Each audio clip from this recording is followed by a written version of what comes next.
Pant shirt پہننا گناہ ہے جبکہ یہ سنت کے خلاف لباس ہے؟ عزیز صاحب انڈیا سے پوچھتے ہیں۔ عزیز بھائی پہلے تو یہ بتائیں سنت لباس کسے کہتے ہیں؟ دیکھیے اسلام جو ہے نا یہ بین الاقوامی مذہب ہے، ہر دور ہر زمانے کے لیے آیا ہے، لہذا اسلام نے لباس کے بارے میں چند ہدایات تو دی ہیں لیکن کوئی اسپیسیفک لباس مقرر نہیں کیا، کیونکہ قیامت تک کے لیے آیا ہے۔ عرب گرم علاقے میں رہتے تھے، اگر نبی صلی اللہ علیہ وسلم یہ فرماتے تھے کہ کرتا پہننا سنت ہے، تو پھر آپ مجھے بتائیں کہ جو -40 ڈگری میں جو لوگ رہتے ہیں وہ کیا پہنتے پھر وہ؟ تو اس لیے اسلام نے لباس کے بارے میں چند ہدایات تو ہمیں دی ہیں۔ نمبر 1، لباس ایسا ہو کہ سطر ڈھکا ہوا ہو اور عورت کا لباس پورے جسم کو ڈھانپ رہا ہو۔ نمبر 2، لباس اتنا چست نہ ہو کہ سطر کے اعضاء جھلکتے ہوں، اس سے اتنا تنگ چست لباس پہننا ٹھیک نہیں ہے۔ نمبر 3، مرد کا لباس ایسا ہو کہ جو ٹخنوں سے اوپر ہو، ٹخنوں سے نیچے مرد کو لباس کھینچنا جائز نہیں ہے۔ نمبر 4، لباس کسی قوم کی مشابہت نہ ہو، اس میں غیر مسلم کی، ایسا لباس یعنی جسے دیکھ کر لوگ آپ کو وہ قوم کا آدمی سمجھنا شروع کر دیں۔ تو یہ 4 شرطیں ہیں، اگر یہ پائی جاتی ہیں تو پھر لباس جو چاہے آپ پہنیں، جو بھی آپ کا یعنی جس طرح کا چاہیں آپ پہنیں۔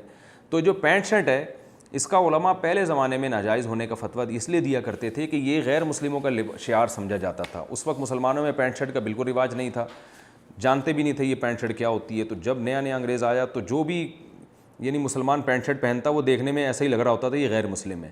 علماء کہتے ہیں کہ جب کسی چیز کی مشابہت ختم ہو جائے تو وہ ناجائز ہونے کی وجہ بھی جب ختم ہو جائے گی تو وہ چیز بھی ناجائز نہیں رہے گی۔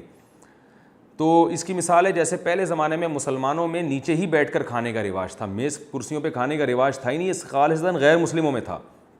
اس لیے علماء نے اس وقت فتویٰ دیا تھا کہ میز کرسی پر بیٹھ کے کھانا جائز نہیں ہے، کیونکہ یہ مسلمانوں میں کہیں بھی رائج نہیں ہے۔ لیکن اب مسلمانوں میں بہت بڑی تعداد ہے میز کرسیوں پہ بیٹھ کے کھاتی ہے، یعنی یہ دیکھنے میں اس میں کوئی میز کرسی پہ بیٹھ کے کھا رہا ہو تو کوئی کسی کو وہم بھی نہیں ہوتا کہ یہ کہیں کافر تو نہیں ہے، یعنی کوئی ایسا نہیں ہے۔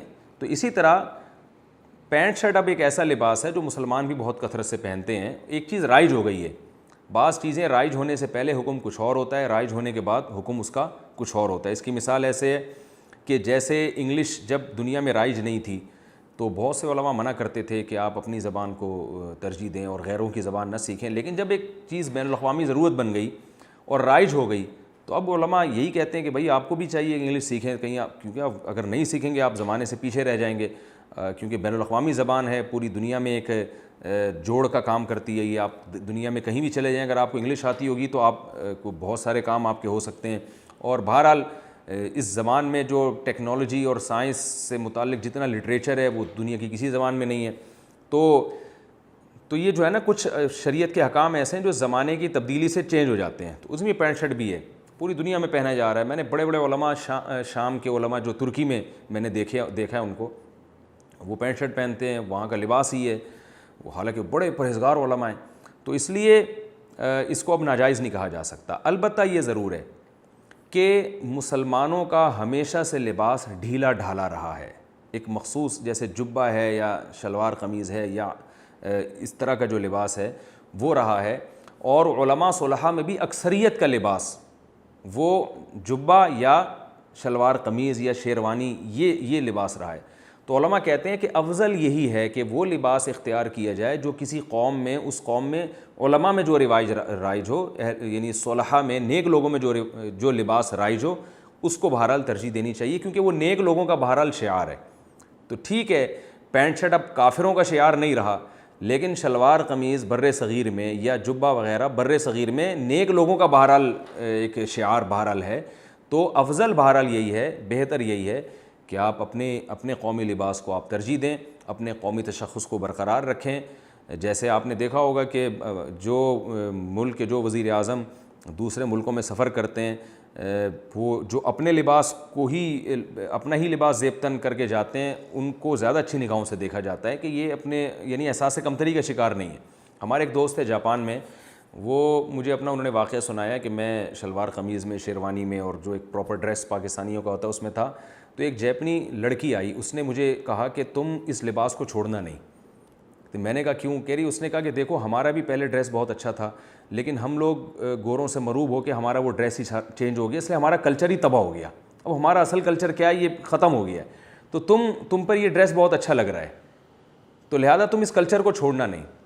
تو ٹھیک ہے، وہ جائز ناجائز کی بات نہیں ہے، لیکن بہرحال ہمارا ایک کلچر ہے اور وہ سنت کے قریب بہرحال زیادہ ہے. سنت تو نہیں کہہ سکتے لیکن اقرب الی السنہ، جیسا نبی صلی اللہ علیہ وسلم لباس پہنا کرتے ہیں، اس کے بہرحال قریب ترین لباس یہی ہے کہ جبہ پہنا جائے جیسے عرب پہنتے ہیں، یا یہ کہ شلوار قمیص پہنی جائے. لیکن عرب جو جبہ پہنتے ہیں اس میں میرا ایک ذاتی مشورہ ہے، اس میں چاک نہیں ہوتا، یعنی وہ تنگ ہوتا ہے، اس میں بھاگ نہیں سکتے. تو میرا خیال ہے کہ اسلام ایسے لباس کو زیادہ ترجیح دے گا جسے پہن کے آپ بھاگ دوڑ سکیں، چل پھر سکیں. جبے میں دیکھا یہ ہے کہ لوگ بھاگ نہیں سکتے اس میں، اور بیٹھنا اس میں مشکل ہوتا ہے. جائز وہ بھی ہے اور نبی صلی اللہ علیہ وسلم سے پہننا بھی ثابت ہے، لیکن ایک اب بہتر اور استحباب کی بات کر رہا ہوں میں.